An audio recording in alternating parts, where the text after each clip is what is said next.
Mr. Law, this goes to you initially. What is the most important issue facing Saline, and how would you propose to address it? Well, Mr. Lamb, I feel that the biggest issue facing Saline at this point is our financial situation. Saline has weathered the storm pretty well compared to many municipalities across the state, given the economic situation that the state and the whole country has been situated and given. We, as my years on council will attest, we kept expenses and we kept the line on the millage, and we really kept our financial house pretty much in steady order.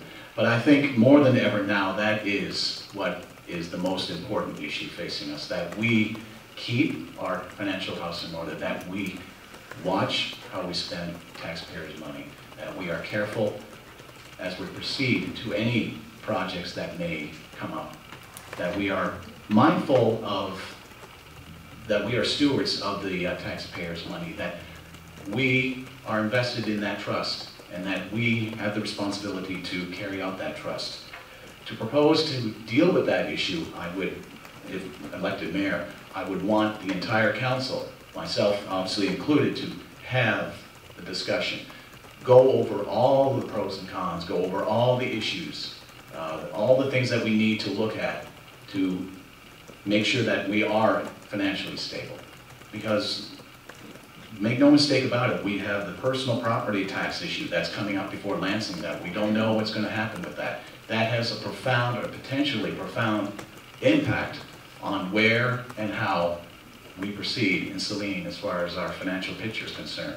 We have to make the right decisions, and as mayor, I will be there to hear what the citizens obviously have to say, but also what my fellow council members have to say, because they are elected along with myself, if I should be so privileged to be elected mayor, to carry out and to hear what the citizens have to say, and to focus in on that issue, which is financial stability. Well, I think the biggest challenge, the biggest issue facing the citizens of the city is the downturn in the economy. And even though things are improving, the city has lost revenue, and families and businesses are still struggling. At the same time, the demand for public services has stayed the same, and in some cases actually increased. In addition to economic challenges, I would say that there are decisions being made in Lansing and Washington, D.C. that affect the city of Saline's ability to do business. These changes are not all bad, but they force municipalities to change and to adapt and to streamline services that they provide for citizens. As mayor, I would be committed to going through every possibility for city government to be more efficient and to save precious taxpayer dollars. This could include developing new partnerships with area organizations and nearby communities and eliminating unneeded or redundant services. But in addition to the downturn in the economy, let me just segue for just a moment, because I think you asked the question about what's the most important issue facing the citizens of the city. And I would be remiss if I didn't mention public safety.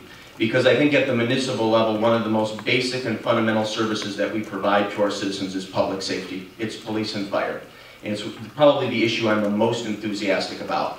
I'm enthusiastic about providing our folks on the front line with the resources and tools they need to do their job, but also making sure that there are policies in place that don't restrict or inhibit their ability to do their job effectively.